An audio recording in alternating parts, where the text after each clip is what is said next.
Si tu n'utilises pas l'IA, tu te mets hors jeu de facto. L'IT, c'est comme une banque.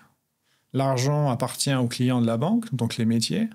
Eux, ils font le stockage de l'argent, mais c'est pas leur argent. Ils n'ont pas la responsabilité de le toucher, de le déplacer, de de faire des modifications par rapport à ça. Là où j'étais le plus choqué, c'était les 2 robots qui construisaient le 3e robot. Ils se construisaient eux-mêmes. Ils se construisaient eux-mêmes et il y avait le baby robot, comme il l'appelait.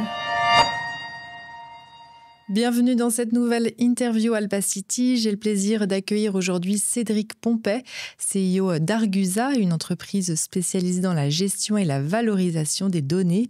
Cédric va partager avec nous son parcours entrepreneurial, son expérience aux côtés des entreprises pour exploiter efficacement l'information et les clés pour bâtir un système de données robuste. Nous évoquerons aussi les enjeux de la transformation digitale à l'ère de l'intelligence artificielle ainsi que l'importance de cultiver une véritable culture numérique. Cédric, bonjour. Bonjour Delphine. Bienvenue sur la chaîne YouTube d'Alpacity. C'est un plaisir de te recevoir aujourd'hui. On va parler de plein de choses, de digitalisation, de données.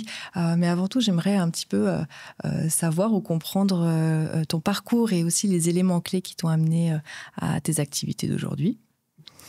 Je vais essayer. Merci déjà. Merci pour l'invitation. Alors effectivement, Cédric, moi, ça fait... j'ai fait mes études dans le sud de la France, à Nice, Sophia, à Antipolis. Et puis, déjà, j'avais un peu le goût de tout ce qui était traitement de la donnée et gestion d'entreprise. J'ai fait un peu les deux, parce que j'ai eu un master en base de données et un diplôme de gestion d'entreprise. Je suis parti à Paris, comme tout provincial. J'ai fait une petite année. Je me suis rendu compte que c'était une belle ville, mais ce n'était pas ma vie. Et puis, je suis arrivé en Suisse et j'ai rejoint des sociétés de services pour développer des offres data. J'ai toujours été fasciné par cet aspect-là. Je fais court, mais on a créé une société avec différentes personnes. En tout cas, j'ai eu l'opportunité de rejoindre une société qui se créait. On a développé cette société, on offrait des solutions d'analytique. On aidait les entreprises à valoriser leurs données. On a revendu la société. C'était une belle aventure. Franchement, c'était excessivement intéressant. La vie d'un entrepreneur. Ouais, alors j'étais jeune. J'ai envie de dire, j'avais des personnes qui étaient plus expérimentées que moi, donc ça permettait et ça aidait et ça guidait. Après, je suis resté un peu calme pendant quelques années et puis à un moment donné, ça me titillait quand même le fait de vouloir recréer une société.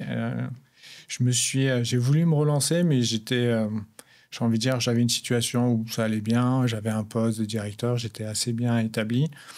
Prendre le risque de partir sur une autre société, c'est toujours un peu un saut. Et les choses se sont débloquées assez naturellement. Alors, ça a l'air un peu terrible comme ça, parce qu'on va se dire, mais du coup, j'ai perdu mon emploi, j'avais la voiture de fonction, j'ai perdu la voiture, j'avais plus de titre, j'avais une relation qui arrivait au bout. Ça fait un peu l'effet domino comme ça, où tu libères l'appartement, donc tu redémarres from scratch. Et c'est plus facile, parce que tu n'as plus rien à perdre. Et du coup, ça a été un nouveau chemin de se dire, OK, qu'est-ce que je veux faire? Quelles sont les valeurs que je veux porter? J'ai commencé un executive MBA, j'ai relancé un petit peu tout ça. Et puis après, j'ai créé Argusa avec ce que je voulais porter comme valeur, comme projet, comme envie. Et puis c'est comme ça que ça a commencé l'aventure Argusa. Donc, tu as vécu une renaissance, finalement. On peut dire ça comme ça, ouais. Une évolution ou une renaissance. Oui, une renaissance, c'est joli. Tu as créé en quelle année l'entreprise? 2018. OK, ouais, ça fait un petit moment.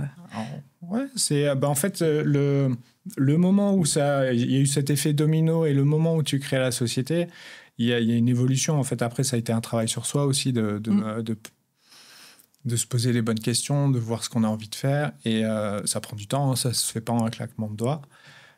Mais c'était assez intéressant. Et puis, ça a permis de justement déclencher, d'avoir les bonnes personnes, en tout cas d'attirer les bonnes personnes au début pour démarrer l'aventure.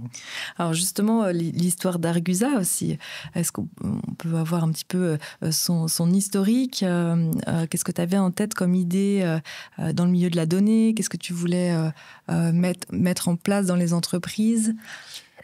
Il y a eu plusieurs choses. En fait, j'arrivais à une phase où J'avais fait plus de 20 ans dans des sociétés de conseil, donc j'avais vu ce qui marchait bien, ce qui marchait pas bien. Et je me suis dit, genre, si on fait une société, déjà, j'ai envie de me faire plaisir en travaillant avec des gens avec qui j'ai envie de travailler, en faisant des projets innovants et en essayant de trouver des clients et des partenaires avec qui on puisse travailler en confiance et résoudre les problèmes justement de ces clients. C'est comme ça que ça a commencé. On a eu des clients prestigieux qui nous ont fait confiance dès le début. C'était juste assez phénoménal, pardon. Et puis, on a commencé l'aventure avec Fatima, qui était la première employée qui venait du CERN et puis qui a fait un travail fantastique et qui est toujours là et qui maintenant m'aide avec une autre personne à gérer la société. Donc aujourd'hui, vous êtes 3 personnes au sein de l'entreprise. On est 14. Ah, 14, mec. OK. on a un peu grandi. Vous avez bien grandi, ouais, c'est cool. Et puis, on a eu des projets de plus en plus intéressants. Les gens nous ont fait confiance. Et puis, on était dans la phase aussi où on proposait des... Tu sais, je te parlais de produits innovants, de produits de s'amuser. Et en fait, ce qu'on cherchait à faire, c'était de trouver des solutions. À l'époque, c'était le self-service BI. Et il y avait un buzz là-dessus avec enfin un outil qui arrivait, qui cassait un peu parce que pendant j'ai envie de dire une petite dizaine d'années, il y a eu un peu un désert en termes de produits qui arrivaient, qui étaient intéressants. Et à ce moment-là, il y a Tableau qui est arrivé, et puis qui était à la fois hyper puissant, hyper ludique, et qui permettait d'aider les entreprises à véritablement comprendre ce qu'il y avait à maîtriser, à valoriser leurs données, à voir en fait ce qu'ils avaient en termes de données pour pouvoir les exploiter. Et c'est comme ça qu'on a commencé l'aventure, à aider les entreprises à visualiser, à construire des solutions de self-service, à faire tout ce processus, parce que c'est un cheminement finalement j'ai envie de dire la visualisation est juste la partie visible de l'iceberg, mais il y avait tout un travail aussi en amont à faire.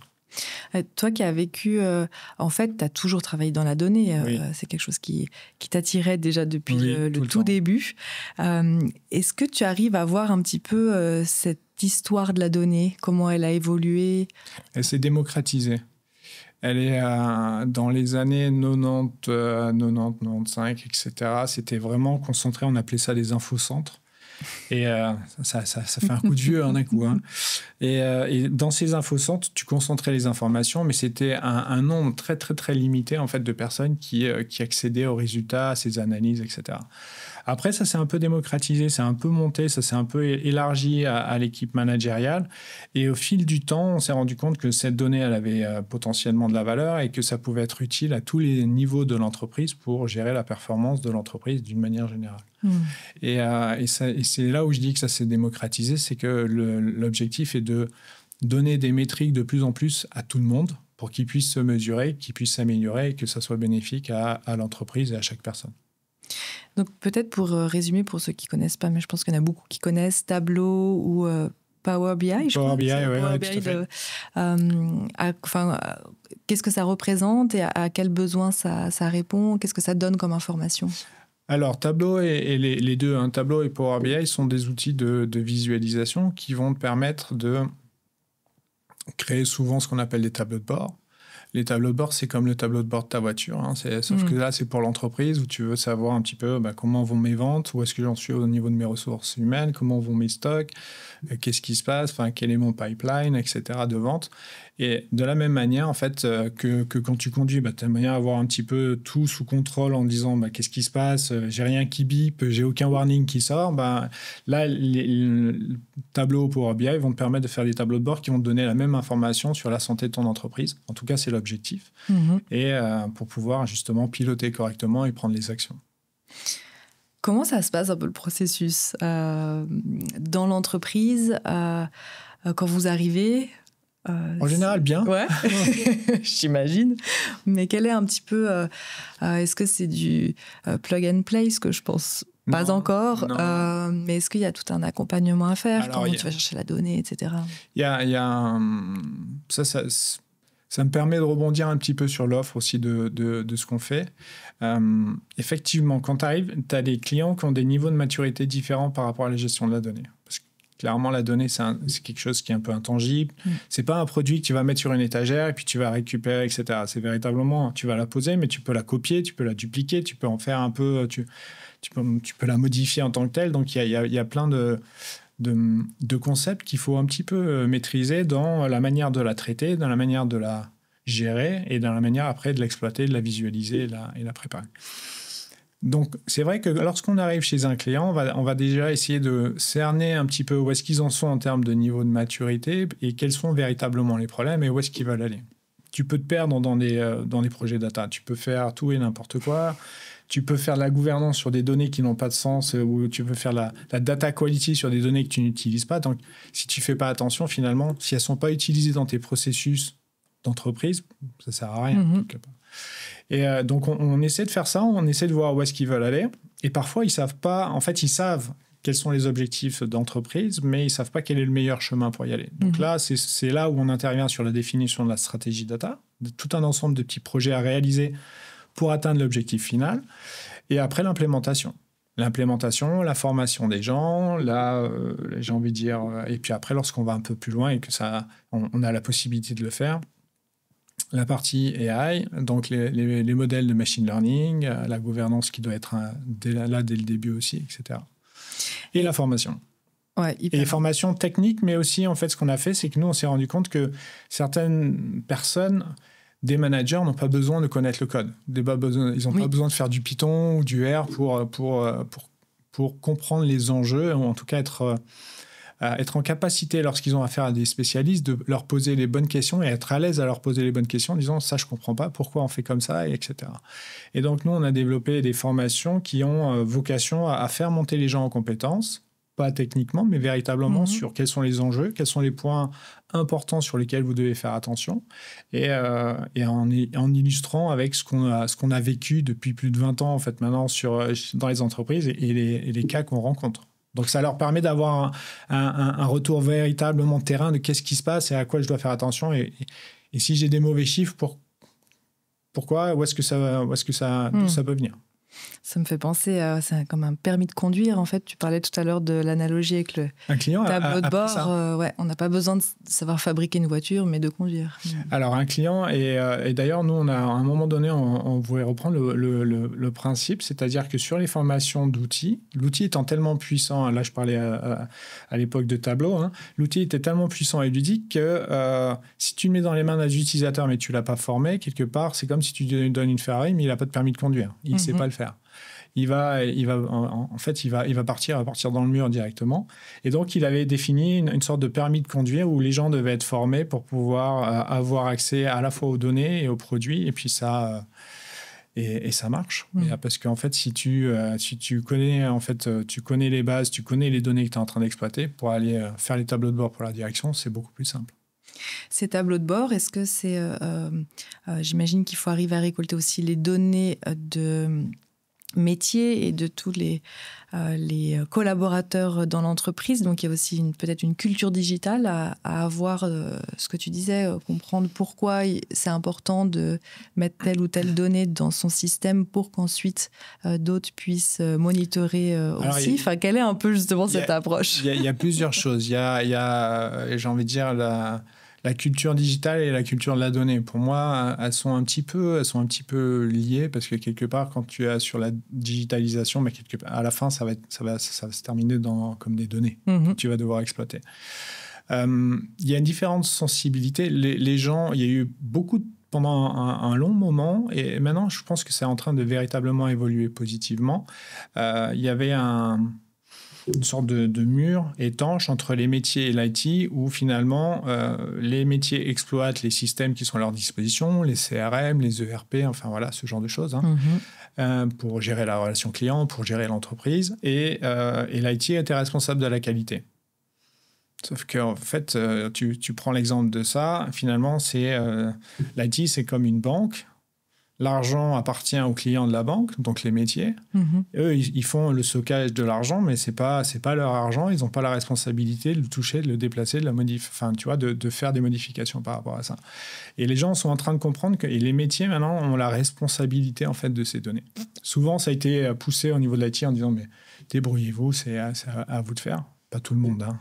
Non, c'est une caricature. Mais c'est un scénario qu'on a retrouvé et qui est en train de, j'ai envie de dire, gentiment diminuer. Et maintenant, véritablement, les métiers ont pris possession de cette responsabilité de plus en plus, et c'est agréable à voir. Et ça facilite justement à la fois cette digitalisation, cette qualité de données. La qualité de données étant l'élément essentiel pour que tu puisses à la fin prendre des décisions. C'est-à-dire que tu agrèges, en fait, c'est comme si tu montais un petit peu des couches, puis tu vas avoir un résultat où si tu as des couches qui sont fausses, bah, quelque part, tout ton résultat risque de potentiellement être faux et tu ne vas pas pouvoir prendre de décision particulière par rapport à ça. Là, l'idée, c'est véritablement que la qualité soit bonne à tous les étages et qu'elle te permette après avoir des chiffres dans lesquels tu aies confiance pour pouvoir prendre des décisions. Et la confiance, c'est un terme qui est important et qui revient souvent. Et qui va revenir avec l'IA aussi. Ouais, j'imagine, oui, dans le digital, ouais, ça, c'est un gros point. Je me posais la question sur cette question de temps réel dans le tableau de bord. Oui. C'est vrai que quand tu conduis une voiture, c'est en quelque sorte du temps réel. Est-ce qu'aujourd'hui, on arrive à avoir des tableaux de bord en temps réel pour ceux qui pilotent l'entreprise ? De plus en plus. Pendant un temps, c'était pas très comme, enfin, quand je dis pendant un temps, je parle comme un ancien maintenant, mais reprends-toi, Cédric. Ce que je veux dire par là, c'est que souvent il y avait des batchs où finalement les chargements des données, parce que tu avais des grosses volumétries de données en général qui se faisaient, ça se faisait la nuit, et puis tu avais les informations de la veille, et les informations de la veille suffisaient pour pouvoir en fait prendre des décisions, parce que tu vas pas prendre des décisions, en tout cas d'un point de vue analytique, tu vas le prendre sur l'évolution dans le temps, pas forcément sur qu'est-ce qui se passe aujourd'hui et maintenant. Et les technologies pour absorber ça faisaient bien le boulot, mais voilà, elles étaient plus à l'aise sur les batchs. Maintenant, en fait, on a des technologies, on peut charger, on peut faire du streaming, faire du pipeline, enfin, voilà, ce genre de choses. On va charger régulièrement les données et les tableaux de bord peuvent être beaucoup plus, dans ce cas-là, opérationnel, parce que quelque part, tu vas aider les gens. Mais c'est le but aussi, hein, c'est-à-dire que si tu as la notion de action-réaction, qu'est-ce qui se passe, j'ai une information, je réagis tout de suite, etc. C'est ce qui va arriver avec les agents, et c'est là où ils sont en train d'aller. Hein. Tous les éditeurs sont gentiment en train d'aller dans cette direction pour pouvoir interagir rapidement. Et le temps réel, oui, les plateformes maintenant, de plus en plus, permettent de faire ce genre de choses. On le voit un peu sur un autre, dans le web, par exemple, on arrive à voir en temps réel qui visite ton site web ou ce genre de choses. C'est assez... ça m'impressionne toujours un petit peu, je dois dire. Je me dis, waouh, là, ça veut dire qu'ils savent exactement...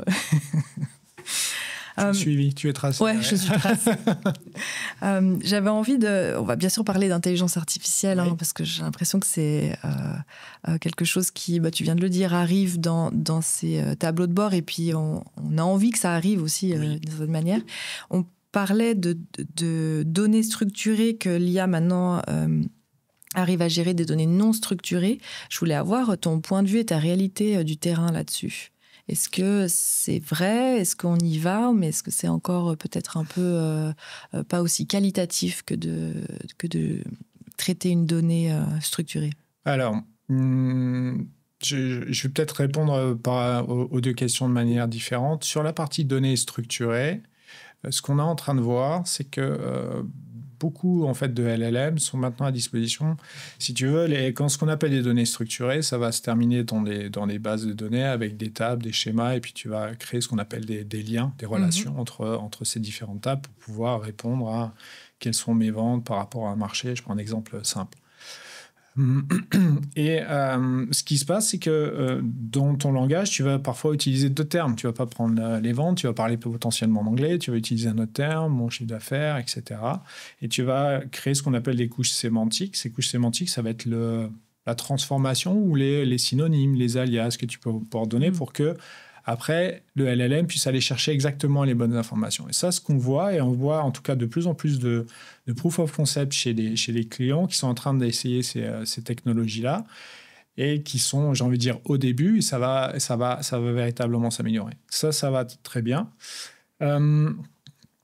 Il y a aussi la notion de RAG qu'on a vu chez différents clients où finalement tu vas pouvoir donner de plus en plus de contexte à ton LLM pour qu'il soit très très précis et puis il va te retourner. Nous, on a fait ça en interne chez nous. On a créé sur notre base de connaissances, on s'est dit, est-ce qu'on le fait à l'ancienne ou est-ce que finalement... Alors, on a commencé à l'ancienne et on s'est dit, mais on va faire il y a un des membres de l'équipe qui a dit, on va faire un LLM et on va récupérer toutes nos informations et puis on va faire un chat et puis on va pouvoir suivre un peu et questionner tout ça. Les entreprises sont véritablement dans cette démarche. Ils sont en train de faire ça et ça marche bien. Le point qui est toujours un peu délicat là-dessus, c'est la sécurité. Parce que tu n'as pas, hormis peut-être... le CEO tout en haut, mais tout le monde n'a pas accès forcément à toutes les informations. Et lorsque tu vas travailler sur un chat ou sur un RAG, quelque part, tu vas devoir limiter le périmètre de la personne à ce qu'il a normalement droit. Et donc, tu as cet aspect-là à considérer. Ça, on l'a vu chez différents clients. Et en tout cas, ça avance. Et j'ai envie de dire, chez certains clients, c'est là depuis un certain temps aussi. Ils ont fait cet effort-là. On a vu un autre client qui a travaillé avec les images. C'est le seul qu'on ait vu jusqu'à présent, en tout cas à ce niveau-là, où finalement c'était plus dans le domaine éducatif. Ils ont demandé à faire des générations d'images sur la base du contenu du cours et de sortir les mots-clés pour que ça retranscrive finalement ce qu'ils ont compris ou ce qu'ils ont ressenti pendant ce cours-là. C'est le seul exemple, nous, qu'on ait vu par rapport à ça dans le domaine professionnel. On n'a pas vu, en fait, on n'est pas rentré sur les traitements d'images, sur les radios, etc. On n'a pas eu l'occasion, en fait, de voir ça. Mais ça va arriver. Ça arrive de plus en plus et je sais qu'il y a des projets dans la tête de certains clients, je ne peux pas les dire bien évidemment, mais où il y a du traitement d'image pour après prendre des actions derrière et faire un analytique. Non, il y a en tout cas, certains sont déjà en train de préparer ça. Justement, on dit souvent que la Suisse a un retard dans la digitalisation, qu'on doit prendre le train. Toi, c'est quoi un peu ton ressenti par rapport aussi à tes clients et à ton quotidien? Est-ce qu'on est, je veux dire, plutôt bien dans ces questions de digitalisation? Alors, je ne peux pas parler pour tout le monde, parce que nous, c'est vrai qu'on a des clients en général qui sont des PME, mais d'une certaine taille. En général, on est plutôt au-delà des 1000 personnes. Donc, sur la digitalisation, ils ont toujours, en tout cas, initié des projets et où ils sont en train de réaliser des projets pour digitaliser un petit peu un certain nombre de leurs processus. La digitalisation, c'est pas un truc facile. Clairement, si tu veux véritablement faire la digitalisation, tu dois être clair sur tes processus, tu dois être clair sur l'organisation, sur la qualité de tes données et sur l'organisation que tu vas mettre en place pour supporter tout ça. Tout simplement parce que si tu automatises, tu digitalises, tu présentes et tu exposes la qualité de tes données. Et si tu exposes la qualité de tes données, autant qu'elle soit bonne. Si elle n'est pas bonne, quelque part, tu exposes un petit peu ton incapacité à la traiter correctement. Et donc, c'est là aussi où il y a justement, en général, quand tu parles de digitalisation, il y a toujours un terme qui arrive derrière, c'est gouvernance et qualité des données par rapport à ça.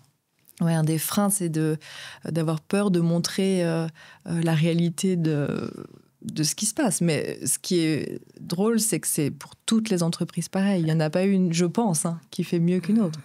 Je pense qu'il y a à des niveaux différents, mais chaque entreprise a effectivement en fait son problème.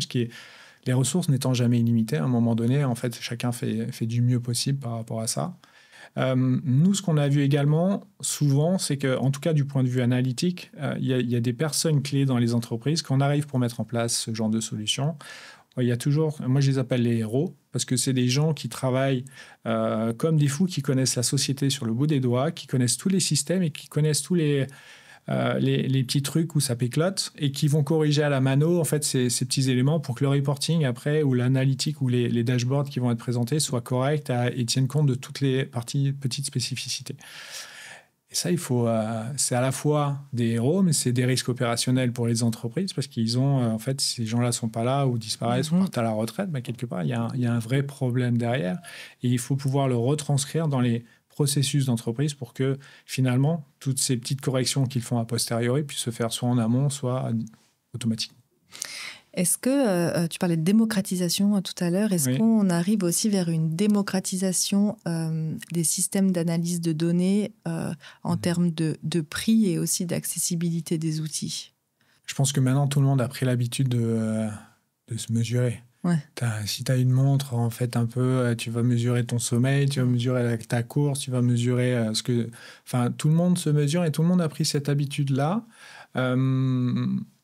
Et je pense que cette démocratisation, les gens l'attendent et espèrent la même chose d'un point de vue, aussi bien d'un point de vue privé que d'un point de vue professionnel. Tu sais, il y a quelques années, tu avais ces notions tu avais le principe du bring your own device où tu arrivais avec ton matériel. Quelque part, maintenant, les gens comparent ce qu'ils ont au bureau par rapport à ce qu'ils ont dans la vie privée et ils espèrent. Alors, ils peuvent comprendre les problèmes de sécurité qui peuvent limiter certains usages, mais ils attendent à peu près la même chose. Et donc, la démocratisation, elle s'accélère. Elle est obligée. Elle s'accélère à la vitesse de ce qui se passe dans la vie personnelle. Donc, voilà. Et justement, on a aussi vu une démocratisation de l'IA. Oui. Tout le monde a bien sûr essayé ChatGPT Oui. et a trouvé ça formidable ou pas, mais en tout cas, ça a été dans les mains de chaque individu. Comment, toi, tu ressens cette démocratisation au sein des entreprises ? Alors déjà, c'est ce qui est arrivé avec ChatGPT, c'est juste énorme parce que ça donne une encyclopédie à tout le monde et les gens. Alors, tu as le côté personnel et le côté professionnel. Le côté personnel, tout le monde utilise un petit peu maintenant et tout le monde a compris les trucs et astuces. Tu vas pouvoir faire du polish, tu vas pouvoir refaire ta lettre, tu vas pouvoir apprendre des choses. J'ai eu ma fille la dernière fois, elle me disait je dois apprendre le Python. Tu veux que je t'explique ? Non, j'ai demandé à ChatGPT, c'est bon. OK, parfait, d'accord. Merci. Très bien. En plus, il a bien fait, donc elle avait compris, donc j'étais ravi. Mais voilà, en fait, les gens ont pris l'habitude et tu as plein de petits usages en fait qui se font d'un côté personnel, qui sont hyper pratiques, qui te font gagner du temps et qui te soulagent l'esprit. Au niveau professionnel, alors peut-être aussi pour finir ça, l'avantage ou l'inconvénient, c'est que si c'est pas parfait au niveau personnel, à la limite, c'est toi qui reprends un petit peu et puis ça va... Moins d'enjeux, peut-être. Ouais. Tu n'auras pas d'impact et puis tu auras gagné quand même du temps. Au niveau professionnel, les gens veulent aller, j'ai envie de dire, jusqu'au bout. Et en fait, souvent, ce qu'on voit, c'est qu'ils utilisent, il y a de plus en plus d'utilisation. Et des fois, en fait, il manque les 10 derniers pourcents où tu as peut-être des hallucinations, où il y a des choses encore à revoir ou ce genre de choses. Et... il faut juste gagner cette confiance et en tout cas, moi, je suis convaincu que les modèles et l'évolution avec la vitesse à laquelle c'est en train d'évoluer, d'ici quelques mois, en fait, on aura des modèles qui seront suffisamment performants pour pouvoir créer cette confiance. Après, il va falloir la gagner dans le temps parce qu'au niveau professionnel, si tu commences à utiliser ce genre de choses, tu dois pouvoir justifier et garantir quelque part que le résultat est correct. Tu ne peux pas avoir un pourcentage d'erreur. Je te prends un exemple d'un contrat. J'ai discuté ça avec un client la dernière fois. En fait, il disait on mettait les contrats dans leur ChatGPT interne, puisqu'il n'allait pas le sortir, bien évidemment, pour des raisons de confidentialité.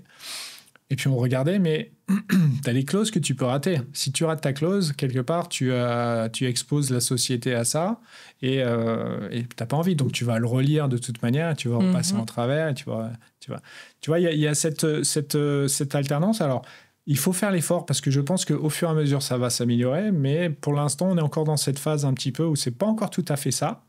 Mais c'est demain. Ouais, ça me fait penser à cette proactivité de l'IA qu'on attend tous. Et puis, si on regarde bien ChatGPT, ils ont commencé à être proactifs. Quand ils balancent un résultat, ils te demandent ils te proposent en fait de faire quelque chose d'autre. Ça n'existait pas avant. Il y a cette interaction parce qu'ils se rendent compte qu'ils ne sont pas forcément toujours sûrs du résultat et ils veulent de plus en plus garantir. Et donc, j'ai envie de dire, mais c'est la même chose pour nous. Quand on ne comprend pas ce que nous dit un client, on va lui reposer une question pour être sûr qu'en fait, on est en train de réaliser exactement ce qu'il veut. Donc là, on est dans cette finalement échange. Et au travers de cet échange, tu enrichis le contexte et ce qui va te permettre à la fin d'avoir la réponse que tu attendais. Et d'un point de vue plutôt humain, vous faites pas mal de formations. Donc ça, c'est clairement de la relation humain à humain. Quel est un peu le ressenti en entreprise ? Il y a des peurs, il y a des frustrations ou peut-être même des joies pour certains de voir ce que ça Tu permet de faire. as la représentation standard, j'ai envie de dire. Tu as les early adopters qui sautent dessus et qui te disent j'ai utilisé jusqu'à 2h du matin hier soir, donc voilà. Tu as les sceptiques, mais au fur et à mesure de l'utilisation, quelque part, ce scepticisme diminue. Et tu as ceux qui sont pas à l'aise. Mm-hmm. Et donc, du coup, pour l'instant, s'ils n'en ont pas besoin... Mais ceux-là, je dois dire que dans le monde professionnel, j'en ai vu peu. Voire très peu. Comment tu imagines un petit peu ces transformations au sein des organisations avec l'arrivée de l'intelligence artificielle? On a eu quelques exemples là récemment, malheureusement, de licenciements assez importants dans des entreprises technologiques et même, j'ai vu récemment dans le milieu du luxe chez LVMH, enfin, tout le monde est touché. Comment tu perçois un peu les choses? Alors, déjà, j'ai pas la boule de cristal. Voilà, ça c'est un premier point. La société va être transformée, ça c'est clair. Je pense que si tu n'utilises pas l'IA, tu te mets hors jeu de facto. Ça c'est un premier point. L'autre point qui est quand même malgré tout intéressant, alors effectivement les métiers vont changer. Et dans toutes les transitions, en fait, soit tu arrives à t'adapter et à rebondir, à changer de métier, ce qui n'est pas forcément toujours facile pour tout le monde et pas forcément le cas aussi. Tu vois, tu as 60 ans et tu vas te repositionner, ça peut être un peu plus compliqué pour certaines personnes. L'autre, j'ai envie de dire, l'avantage malgré tout, c'est qu'au travers de l'IA, tu peux apprendre beaucoup de choses parce que tu poses des questions. Si les sujets t'intéressent, en fait, il va t'expliquer, il va t'apprendre, il va te montrer, il va t'envoyer sur les chaînes YouTube, il va t'envoyer sur les formations qui te permettent d'apprendre tout ça. Et donc, je sais pas. Je pense que en tout cas, ce dont je suis certain, c'est ceux qui n'utilisent pas l'IA, quelque part, eux, ça va être difficile. Si tu utilises l'IA, tu vas être beaucoup plus rapide, beaucoup plus efficace, tu vas apprendre peut-être beaucoup plus de choses. Il faudra toujours les vérifier quand même. Mais en tout cas, l'accessibilité à l'information, elle est réelle. Et je pense que les jobs vont changer. Ouais, après, jusqu'à quel niveau, de quelle profondeur, ça, je ne sais pas. Et je suis curieux, j'attends de voir un petit peu ce qui va se passer. Est-ce que tu as observé dans ces grandes organisations ou dans d'autres entreprises des personnes qui se sont révélées avec ces outils d'intelligence artificielle? Et je prends toujours un exemple, je ne sais plus dans quelle industrie, mais une personne qui avait pas eu la chance d'avoir accès à l'expression, en fait, en utilisant les outils comme ChatGPT ou autres, a commencé à envoyer des emails à ses collaborateurs et en fait à pouvoir exprimer son idée. Ouais. Et je trouvais que c'était assez beau parce que c'était une personne qui était presque coupée du langage, qui avait plein d'idées, qui était hyper créatif et qui a pu enfin s'exprimer. Pas jusqu'à ce niveau-là. Oui, bon, j'ai romancé, c'était... Mais ce qu'on a pu voir, c'est que justement, dans des grosses structures, tu as des gens très jeunes qui sortent de l'EPFL et tout de suite qu'on va mettre sur des sujets excessivement innovants et qui vont avoir des opportunités assez intéressantes d'exploiter, d'essayer de défricher un petit peu en fait ce qu'on peut faire avec l'IA, quels sont les use cases métiers qu'on peut véritablement exploiter dans l'entreprise, etc. Et à qui ça ouvre des opportunités assez incroyables, très très jeunes. Ça, c'est ce que j'ai pu voir et ce que j'ai pu sentir. Après, les autres, quelque part, deviennent plus performants en utilisation, en polichant leur email qu'ils vont envoyer à leur manager, à qui de droit, en fait, j'ai envie de dire, voilà. Et en étant beaucoup plus, des fois pour les traductions, plus rapide, plus efficace, plus joli. Mais tu dois quand même... Si tu fais appel à, j'ai envie de dire, un LLM, tu dois quand même un petit peu vérifier ce que tu fais. Mais voilà. Oui, bien sûr. Bah, ceux qui ont déjà une expertise ou qui ont plusieurs années d'expérience, en fait, c'est génial. C'est un accélérateur. Ce qui est compliqué, c'est peut-être pour les tout jeunes qui, en fait, une fois qu'ils ont la réponse, comment ils jugent à part manque d'expérience. Et puis peut-être ceux qui sont effectivement plutôt proches de la retraite, qui n'ont peut-être pas aussi le courage de... Oui, c'est un effort supplémentaire. D'y aller, ouais. Il faut que ça ait un impact sur, j'ai envie de dire, il faut que tu aies un bénéfice quand tu fais ça. Ouais, c'est vrai, complètement. Et donc, s'ils ne voient pas le bénéfice, ils vont pas le faire. Les jeunes, dès ils voient un petit peu le bénéfice, ils ont un retour. Surtout les nouvelles générations, t'aimes bien avoir le retour immédiat. Et là, ils ont le retour immédiat. Et donc, oui, ils capitalisent vraiment, quoi. D'ailleurs, ils ne comprennent même pas parfois l'email. Je me demande si les jeunes utiliseront l'email, d'ailleurs. Pour eux, c'est archaïque. Hein. Ouais. Faudrait leur remonter les téléphones, tu sais, où tu tournais encore. Ah oui, pour faire les numéros, mon Dieu. Je me posais aussi la question sur, chez vous, dans ton entreprise, au sein d'Argusa, est-ce que l'IA a changé un peu votre quotidien ? Comment vous l'intégrez ? Alors, il y a eu plusieurs choses. Nous, on avait... Je t'avais parlé de notre base de connaissances. Donc, on a une base de connaissances en interne qu'on partage. Et puis, du coup, là, on a utilisé LLM parce que, quelque part, si on va proposer des choses à nos clients, on aime bien les faire avant chez nous et les tester en interne. Donc là, on a fait ce genre de choses. On a fait des LLM pour, justement, partager, interroger notre base de connaissances. On est en train de regarder pour, justement, faire du scan des CV, etc., par rapport à du recrutement. Enfin, donc, on va essayer de comme pour nos clients, on est en train d'identifier les use cases où ça fait de la valeur, ça nous fait gagner du temps et ça nous permet de garantir un certain niveau de qualité par rapport à aux résultats qu'on attend. Ça, c'est le premier point. L'autre chose l'autre question qu'on s'est posée, c'est en tant que société de service, de conseil, à quel point l'IA va nous remplacer. Et alors, on a pris un stagiaire, on a fait une analyse, on a regardé, on a sondé en fait toute l'équipe, on a dit OK, où est-ce que l'IA, quels seraient les outils d'IA qui pourraient vous aider, où est-ce que l'IA apporterait de la valeur et à quel niveau, en fait, qu'est-ce que vous gagnerez comme temps, etc. Ça, on l'a fait en interne, mais on s'est posé la question aussi par rapport à nos interventions chez les clients, qu'est-ce qui se passe ? Et ce qui s'est passé, c'est que sur certaines tâches, oui, tu gagnes du temps, clairement, mais sur les tâches qui sont les plus, j'ai envie de dire, consommatrices en temps et en énergie, c'est souvent les discussions avec les clients pour essayer non pas en fait de juste écouter ce qu'ils disent. Donc là, tu as un outil qui va te faire du transcript, voilà, mais tu vas véritablement essayer de cerner quel est véritablement son besoin, où est-ce qu'il veut aller, le questionner, interagir, etc. Ou alors analyser des problèmes. Tu vas devoir passer par différentes personnes, faire des contacts, analyser des bases différentes. Enfin, ce genre de choses-là, les LLM, ils n'ont pas la capacité de faire. En tout cas, ils ont, en tout cas pas maintenant. Et donc là-dessus, sur ces aspects-là, on s'est dit, bon, finalement, pour l'instant, on est, j'ai envie de dire, a priori à l'abri pour cette partie-là. Mais effectivement, sur les autres aspects, nous, dès qu'on peut utiliser et que ça fait du sens, on va l'utiliser. On a vu d'ailleurs aussi, peut-être sur notre processus de recrutement, on a un processus de recrutement assez rodé maintenant. On l'a fait au fur et à mesure, au fil du temps. Et dans les profils, on a aussi quelles sont tes appétences ADNiques ? Ce que tu aimes bien faire dans ton ADN ? Qu'est-ce qui te plaît ? Où est-ce que tu es à l'aise ? Qu'est-ce que tu détestes ? Et on a à côté un test technique. Et on a vu on avait des marqueurs qui nous indiquaient que les gens qui aimaient bien finir les choses, quelque part, on les reconnaissait. Et puis souvent, ça se concrétisait parce qu'on le voyait dans le test technique où ils arrivaient au bout, en fait, du test technique assez bien, etc.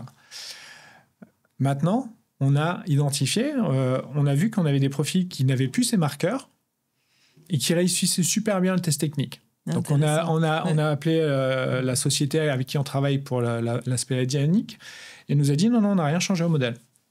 OK.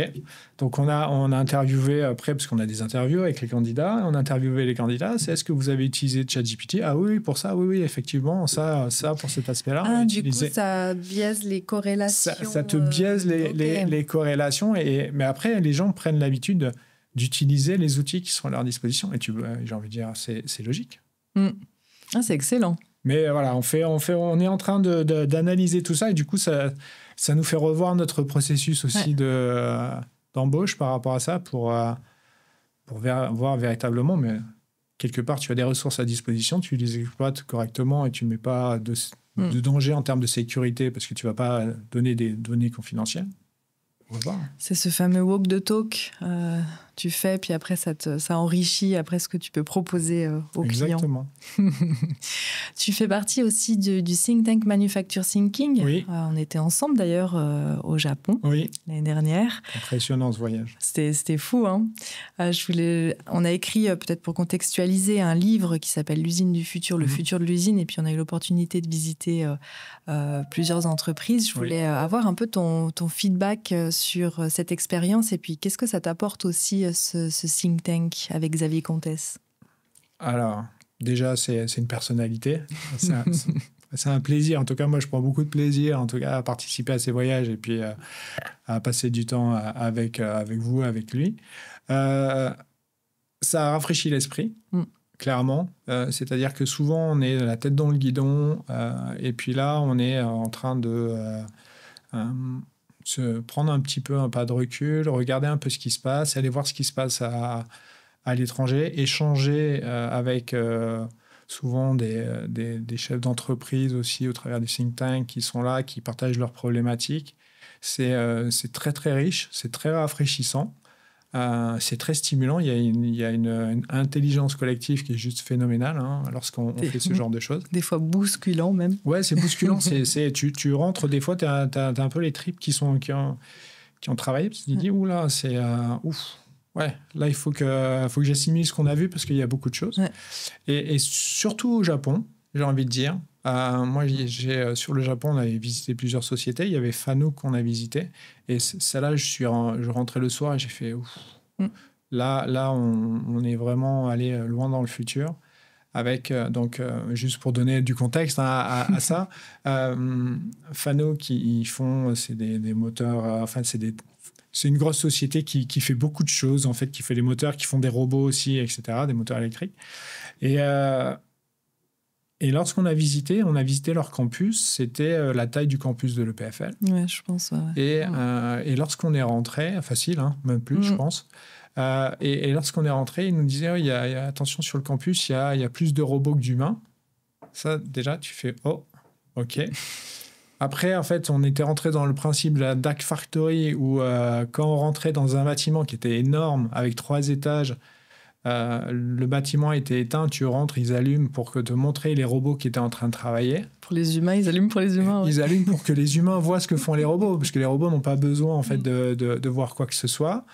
Là, tu fais waouh. Après, il y avait un autre bâtiment où ils disaient mais il y a combien de personnes pour gérer ce bâtiment? Il y a juste 8 personnes, alors que c'était un bâtiment qui était énorme et il y avait des robots partout. Ça tournait dans tous les sens, on les voyait. Là où j'étais le plus choqué, c'était les 2 robots qui construisaient le 3e robot. Ils se construisaient eux-mêmes. Ils se construisaient eux-mêmes et il y avait le baby robot, comme il l'appelait. Et là, tu fais ah ouais, quand même, là, on est allé vraiment très, très, très, très loin. Et c'était juste... Et le dernier point aussi, c'était les tests. Il les faisait alors qu'il n'y avait pas d'humains pour éviter des risques. Et donc, en fait, il faisait tourner des tests de dingue la nuit pendant qu'il n'y avait pas d'humains. En fait, l'humain est une nuisance, finalement, pour le robot. C'était une contrainte, voilà, c'était presque une contrainte. Et tu dis oui. Alors après, c'est des robots qui ont des mouvements bien particuliers, etc. Mais ça reste quand même assez impressionnant. Et là où j'ai trouvé qu'ils étaient assez smart, c'était justement la notion de... Je ne sais plus comment il avait appelé, mais tu travailles avec le robot, et donc le robot est véritablement une aide, donc ça t'augmente dans dans la manière de pouvoir traiter les choses. Et par contre, dès qu'il y avait une résistance, dès que tu le touchais, en fait, le robot s'arrêtait automatiquement, et donc tu ne pouvais pas blesser l'humain, etc., par rapport à ce genre de choses. Mais cette visite, elle a été, pour moi, marquante, parce que tu te dis, on y est. En fait, eux, ils y sont. Oui. Ils y sont clairement. Quoi. Et on arrive justement sur le thème 2025, oui. Bot and Robots, oui. où justement, c'est quelle est la vision du futur sur des bots, donc tout ce qui concerne l'IA, les LLM, et puis la maîtrise du langage lié avec la réalité, donc plutôt d'un robot. Qu'est-ce que ça pourrait donner dans le futur ? Alors, vous aviez déjà parlé dans le livre de l'année dernière des agents IA, etc., avec Pascal. On le voit de plus en plus. On l'avait vu, hein, tu avais des agents IA qui étaient dans des comités de direction ou des boards, je ne sais plus. Mais moi, véritablement, je discutais avec un ami qui avait donné un petit peu toutes ces informations personnelles et puis qui avait reçu un feedback finalement je ne sais plus si c'était ChatGPT ou Gemini par rapport à ça. Et c'était excessivement précis. Et donc, je me suis dit, il avait fait son profil. Il avait donné toutes les informations en fait, de sa vie psychologique. Et, le LLM lui posait toutes les questions et puis il avait catégorisé son profil. Et puis il avait, j'ai envie de dire, après il lui demandait mais qu'est-ce que tu me conseilles ? Il avait été excessivement pertinent. Et quand il nous a dit ça, je me suis dit mais effectivement on va arriver sur le fait que potentiellement ça va devenir des coachs. Alors après, il faut garder le discernement par rapport à ça, mais pourquoi pas ? C'est-à-dire que si tu as la capacité, d'un point de vue entreprise, de consolider toutes tes informations d'entreprise, et on revient sur l'importance de la qualité de la donnée et des fondamentaux pour que lui puisse les exploiter correctement et après être en capacité de faire des propositions. Et tu fais ça sur des aspects humains, mais quelque part, tu étais juste devenu un coach, soit d'entreprise, soit à titre personnel, et puis... essayer d'améliorer la vie. Bon, après, l'humain reste l'humain, avec ses avantages et ses inconvénients. Oui, et puis bon, heureusement. Sur cette terre, on a envie d'interaction humaine. Non, bien sûr, mais c'est vrai que ça laisse imaginer des futurs possibles en enlevant aussi cette peur. Ça ne veut pas dire que ça va arriver, mais ça veut dire qu'on peut se projeter dans quelque chose en enlevant aussi cette peur qui souvent est très désagréable. Je pense que de toute façon, toutes les innovations, tu ne peux pas te battre contre elles. À un moment donné, si tu vas à l'encontre de l'histoire, tu le payes, donc ça ne sert à rien. Et je pense qu'il y a meilleur temps d'embrasser finalement ce qui est en train d'arriver, d'essayer de pas de le contrôler, mais de le maîtriser, de garder son discernement, de garder un petit peu un esprit critique par rapport à ce qui se passe, par rapport à ce qui est fait. Et d'avancer avec, parce que je pense qu'on va augmenter l'humain énormément avec ce genre de choses.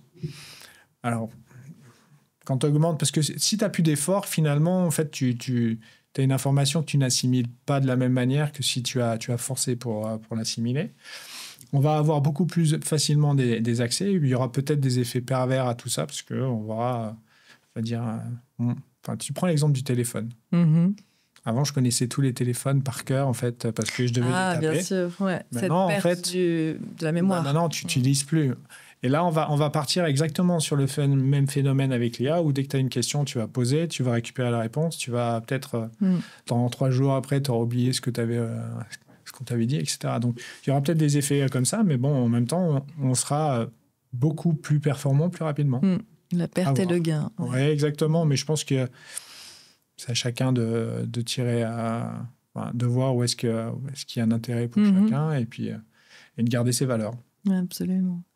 J'en arrive vers mes petites questions de fin que j'aime beaucoup. Est-ce que tu aurais une recommandation de livres, de chaînes YouTube, de podcasts qu'on pourrait partager à ceux qui nous écoutent ? Alors oui, j'ai une personne que j'ai trouvé extrêmement incroyable. C'est que j'ai fait une formation l'année dernière à l'IMD et puis il y avait Georges, son nom, j'arrive jamais à le prononcer, donc je te donnerai. On mettra en description. Mais c'était un ancien négociateur en fait je crois que c'était pour le FBI, etc. aux États-Unis, et il a écrit un livre qui est Hostage at the Table.